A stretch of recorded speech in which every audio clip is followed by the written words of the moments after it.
Salam sejahtera bagi kita semua. Perkenalkan, nama saya Sarepta SPD, Angkatan 48, Kelompok 3, peserta Latsar BPSDM Provinsi Sumatera Utara tahun 2021. Pada video kali ini, saya akan menjelaskan tentang anti korupsi. Pengertian kata korup: 1. Busuk, palsu, suap. 2. Buruk, rusak, suka menerima uang sogok, menyelewengkan uang, barang milik perusahaan atau negara, menerima uang dengan menggunakan jabatannya untuk kepentingan pribadi.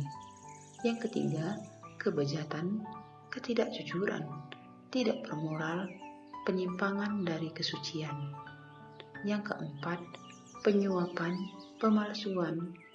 Yang kelima, penyelewengan atau penggelapan uang negara atau perusahaan sebagai tempat seseorang bekerja untuk keuntungan pribadi atau keuntungan orang lain.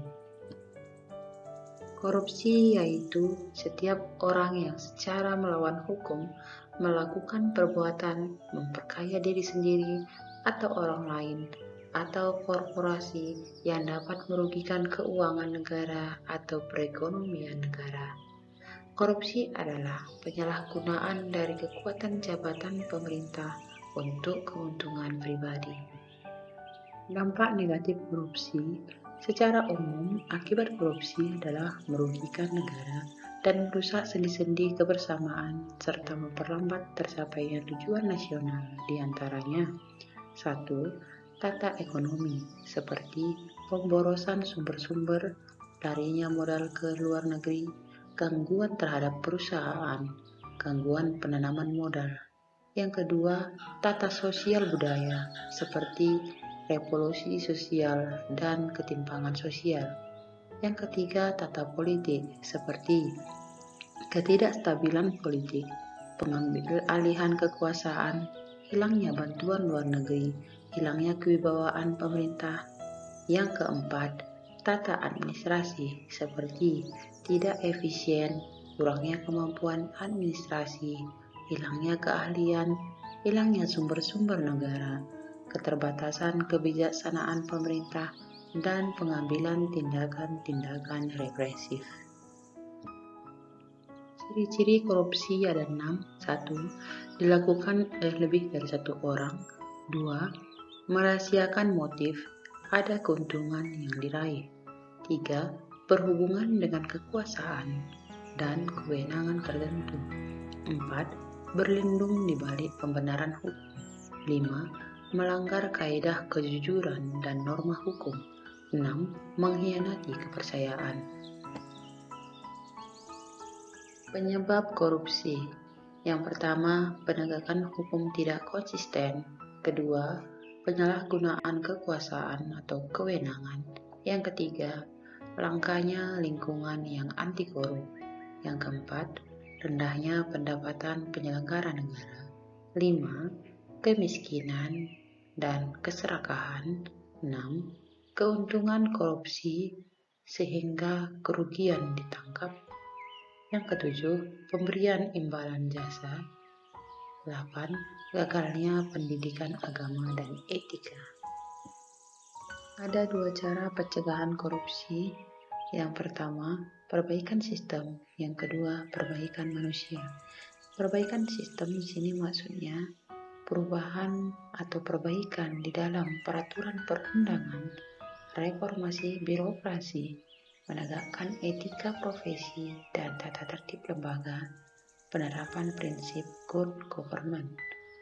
Kemudian, perbaikan manusia di sini maksudnya memperbaiki moral, meningkatkan kesadaran hukum, menuntaskan kemiskinan, memilih pemimpin yang bersih, jujur, dan anti korupsi.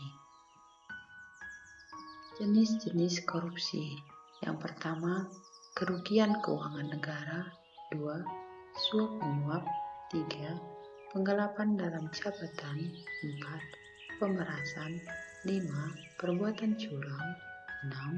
Benturan kepentingan dalam pengadaan. 7. Gratifikasi.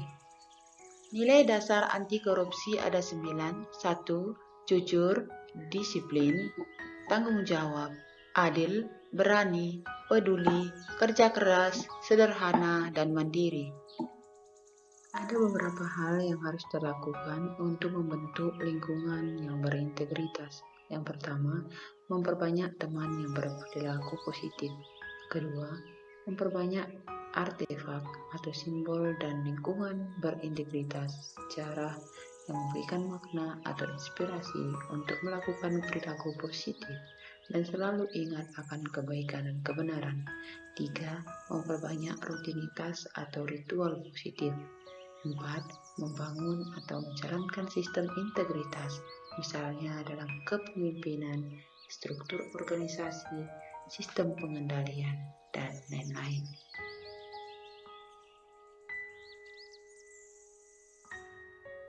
Nilai-nilai dasar anti korupsi yang pertama adalah jujur. Di sini contohnya saya sudah membuat laporan tugas sesuai fakta yang sudah saya kerjakan. Yang kedua adalah peduli. Contohnya membantu rekan kerja yang mengalami kesulitan. Yang ketiga adalah mandiri. Contohnya mengerjakan administrasi sekolah dengan percaya diri. Selanjutnya adalah disiplin. Contohnya datang secara tepat waktu. Selanjutnya adalah tanggung jawab. Contohnya saya harus bertanggung jawab untuk mengerjakan tugas yang diberikan oleh kepala sekolah kepada saya. Yang keenam adalah bekerja keras. Sebagai seorang guru, saya harus bekerja keras untuk mendidik peserta didik saya agar tujuan pembelajaran yang diharapkan dapat tercapai secara maksimal. Yang ketujuh adalah sederhana. Sebagai seorang guru, saya harus berpenampilan sederhana, tidak boleh berlebihan, contohnya memakai seragam sekolah sesuai dengan peraturan yang berlaku di sekolah. Yang kedelapan adalah berani menyatakan kebenaran, contohnya berani menegur rekan kerja yang lupa memakai masker. Yang kesembilan adalah adil, contohnya bersikap adil saat pemberian nilai terhadap siswa. Sekian dan terima kasih.